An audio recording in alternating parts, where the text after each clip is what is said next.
तो guys Gujarat Titans का IPL 2025 में परफॉर्मेंस डिसेंट सा रहा।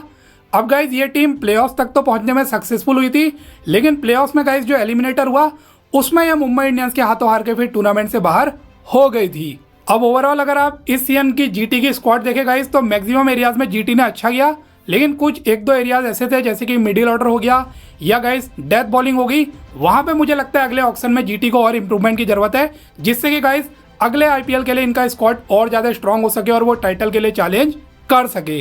तो अगर गाइज ये एक दो एरियाज जैसे कि मिडिल ऑर्डर या डेथ बॉलिंग इनको जीटी को स्ट्रेंथन करना है ऑक्शन में, तो उसके लिए गाइज जीटी को अच्छा बजट चाहिए होगा, अच्छा ऑक्शन पर्स चाहिए होगा। अब गाइज जीटी के बाद अच्छा ऑक्शन पर्स तभी आएगा जब वो इस बार के अपने कुछ अंडर परफॉर्मिंग प्लेयर्स को जो है रिलीज कर सके, तब जाके उनके पास ऑक्शन पर्स आएगा। तो ऐसे में गाइज इस वीडियो में हम ऐसी 6 प्लेयर्स की बात करेंगे जिन्होंने इस बार जीटी के लिए अंडर परफॉर्म किया और most probably guys GT management इन 6 प्लेयर्स को रिलीज कर सकती है। तो गाइज हम स्टार्ट करते हैं प्लेयर नंबर 6 से, और नंबर 6 में गाइज मेरी लिस्ट में जो प्लेयर है जिनको की जीटी रिलीज कर सकती है वो है अफगानिस्तान के करीम जन्नत। अब गाइज ये अफगानिस्तान के ऑलराउंडर है जिनको जीटी ने 75 लाख के अमाउंट में ऑक्शन में बाय किया था।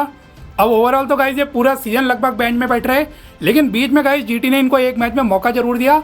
उस मैच में गाइज इनकी बैटिंग तो नहीं आई, लेकिन बॉलिंग में गाइज इन्होंने एक ओवर डाला और गाइज जो इनका एक ओवर है वो बहुत ज्यादा एक्सपेंसिव आया। वैभव सूर्यवंशी ने गाइज उस एक ओवर में करीम जन्नत के 30 रन स्कोर किए और उसके बाद गाइज पूरे मैच में इनको बॉलिंग नहीं मिली और उसके बाद के बचे हुए मैचेस में भी गाइज ये बेंच में ही बैठे रहे। तो गाइज इससे हमें ये पता चलता है कि जीटी मैनेजमेंट इन पे बिल्कुल भी ट्रस्ट नहीं करती है। तो आप ये लगभग श्योर मानिए कि करीम जन्नत रिलीज होने वाले हैं और करीम जन्नत को गाइज रिलीज करके एक ओवरसीज स्पॉट बचेगा, उसमें गाइज जीटी उनके बदले किसी दूसरे अच्छे क्वालिटी ओवरसीज ऑलराउंडर को टारगेट कर सकती है। अब गाइज लिस्ट में प्लेयर नंबर 5 है महिपाल लोमरोर, जिनको कि गाइज जीटी ने 1.7 CR के अच्छे अमाउंट में बाय किया था। और गाइज लोमरोर जो है एक अच्छे क्वालिटी मिडिल ऑर्डर के बैट्समैन है, लेकिन गाइज जीटी ने अनफॉर्चुनेटली इनको पूरा सीजन बेंच में ही बैठा रहा। एक भी मैच गाइज इनको खेलने का मौका नहीं मिला। इनफैक्ट जब जीटी का बात के मैचेस में मिडिल ऑर्डर उतना अच्छा वर्क नहीं कर पा रहा था, तब भी गाइज जो है लोमरोर को यहाँ पे अनदेखा किया गया। तो गाइज अब तो ऐसा लग रहा है कि जीटी मैनेजमेंट लोमरोर पे बिल्कुल ट्रस्ट भी नहीं करती है, एक भी मैच उनको नहीं खिलाया और गाइज कहीं ना कहीं जो इनका टैलेंट है वो जीटी में लगभग वेस्ट हो रहा है।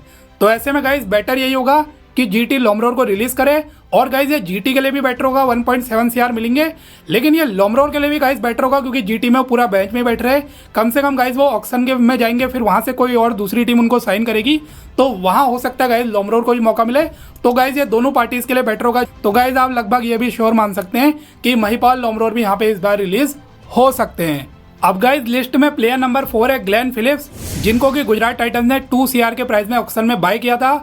और गाइज जब जीटी ने इनको बाय किया उसके बाद ऐसा लग रहा था कि इस बार ये जीटी के मेन मिडिल ऑर्डर बैट्समैन होंगे, क्योंकि जो लास्ट वाला सीजन था गाइज उसमें एसआरएच ने इनको पूरा बेंच में बैठा रहा और हम लोग सब ये उम्मीद कर रहे थे कि जीटी में तो गाइज कम से कम इनको प्लेइंग 11 में खेलने का मौका मिलने वाला है, लेकिन गाइज ऐसा बिल्कुल भी देखने को नहीं मिला। जैसा लास्ट ईयर एसआरएच ने किया वही सेम जीटी में भी हुआ गाइज। ये पूरा सीजन लगभग बेंच में बैठ रहे जब तक ये आईपीएल में थे, क्योंकि बाद में गाइज ये इंजरी की वजह से आईपीएल से बाहर हो गए थे, लेकिन शुरुआत के 5-6 मैचेस गाइज ये बेंच में बैठ रहे और इनके ऊपर जो है रदरफोर्ड को प्रीफर किया गया। और गाइज आप इससे मान सकते हैं कि इनको शुरुआत के मैचेस में बिल्कुल भी मौके नहीं मिले, तो गुजरात मैनेजमेंट का गाइज इन पे बिल्कुल भी ट्रस्ट नहीं था।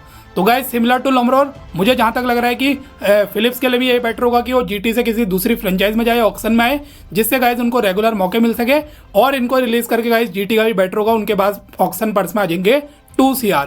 अब गाइज आ जाते हैं प्लेयर नंबर 3 में। तो लिस्ट में गाइज प्लेयर नंबर 3 है दसुन सनका, जिनको कि गाइज जीटी ने जब ग्लेन फिलिप्स इंजर्ड हुए उनकी रिप्लेसमेंट के तौर पे 75 लाख के अमाउंट में बाय किया था।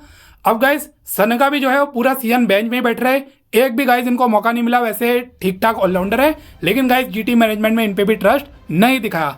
तो गाइज आप ऐसे में ये भी मान सकते हैं कि दसुन सनका भी ऑलमोस्ट कंफर्म रिलीज होने वाला है, बिकॉज मैनेजमेंट इन पे ट्रस्ट नहीं करती और इनके बदले जो है जीटी गाइज किसी दूसरे ओवरसीज ऑलराउंडर को ऑक्शन में टारगेट कर सकती है।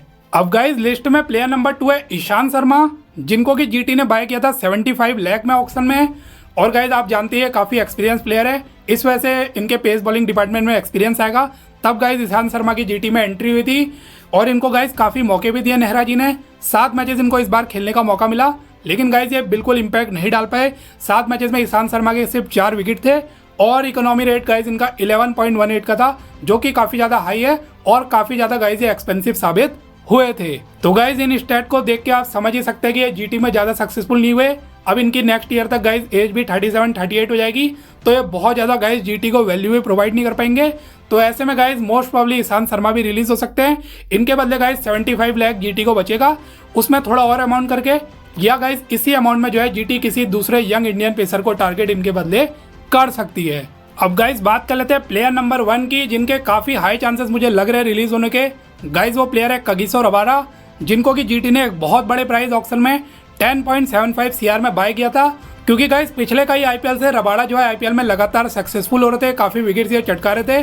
तो जीटी में भी गाइज मैनेजमेंट को यही लग रहा था कि यहाँ पे इन पे बड़े प्राइस में दाव खेला तो अच्छा परफॉर्म करेंगे, लेकिन गाइज ऐसा बिल्कुल भी देखने को नहीं मिला और जीटी में गाइज रबाडा बिल्कुल भी अच्छा परफॉर्म नहीं कर पाए। टोटल गाइज इनको 4 मैचेस खेलने को मिले, जिसमें सिर्फ 2 ही विकेट झटक पाए और इकोनॉमी रेट भी गाइज इनका 11.5 का था, तो काफ़ी ज़्यादा एक्सपेंसिव साबित भी हुए। इनफैक्ट गाइज शुरू में इन्होंने 2 मैचेस जीटी के लिए खेले, बहुत सक्सेसफुल नहीं हुए, लेकिन फिर कुछ इशू हो गया और उसके बाद गाइज ये 1-1.5 महीना बाहर रहे।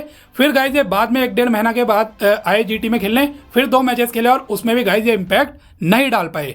तो गाइज आपने देखा होगा बीच में जब रबाडा बाहर थे तब भी इनके ना होने से या होने से जीटी को बहुत ज़्यादा फर्क नहीं पड़ रहा था। इनके बिना गाइज जीटी इजीली कोप कर जाती थी, क्योंकि और प्लेयर जो है उनका अच्छा परफॉर्म कर रहे थे। तो ऐसे में गाइज अब आप ये मान सकते हैं कि रबाडा की जीटी में तो बहुत ज़्यादा ज़रूरत नहीं है, बहुत ज़्यादा उनकी जगह भी नहीं बन रही है और प्लेयर है उनके पास। तो गाइज ऐसे में जीटी मोस्ट प्रॉब्ली रबाडा को रिलीज़ कर सकती है। लगभग 10.5 से 11 सीआर इनको रिलीज़ करके बचेगा, जो कि गाइज उनके लिए ऑक्शन में काफ़ी बेनिफिशियल होगा। उनके पर्स में एक बड़ा अमाउंट आएगा, जिससे वो गाइज अपने दूसरे की एरियाज को फिल करने में इस अमाउंट को लगा सकती है। तो गाइज ये थे वो 6 प्लेयर जिनके मुझे हाई चांसेस लग रहे हैं जीटी से रिलीज़ होने के। अब गाइज कुछ फैंस ये भी डिमांड कर रहे हैं कि राशिद खान को भी रिलीज़ कर दिया जाए, क्योंकि इस बार राशिद खान का परफॉर्मेंस बिल्कुल अच्छा नहीं रहा। बॉलिंग से भी वो बिल्कुल कंट्रीब्यूट नहीं कर पाए और सीजन में तो गाइज वो बल्ले से थोड़ा बहुत कंट्रीब्यूट करते थे, इस बार उनका बल्ला भी गाइज शांति रहा। इनफैक्ट लास्ट ईयर भी गाइज उनका परफॉर्मेंस जो है एवरेज सा ही रहा था। बट स्टिल गाइज फिर भी मैं कहूँगा कि राशिद एक बहुत बड़ा स्पिनर है और गाइज एक आध सीजन खराब जाने से मे भी एकदम से जीटी मैनेजमेंट टफ कॉल ना ले। मुझे जहां तक लग रहा है गाइज एक सीजन और देखेंगे, अगर अगला वाला सीजन भी गाइज वो अंडर परफॉर्म करते हैं तब उसके बाद मुझे लगता है गाइज कोई टफ डिसीजन जीटी मैनेजमेंट ले सकता है। फिलहाल अभी जहां तक मुझे लग रहा है गाइज कि राशिद खान को शायद रिलीज नहीं किया जाएगा। बाकी गाइज आपका क्या कहना है, आप अपने ओपिनियन जरूर कॉमेंट सेक्शन में बता सकते हो और ऐसी वीडियोस के लिए आप चैनल को भी सब्सक्राइब कर सकते हो।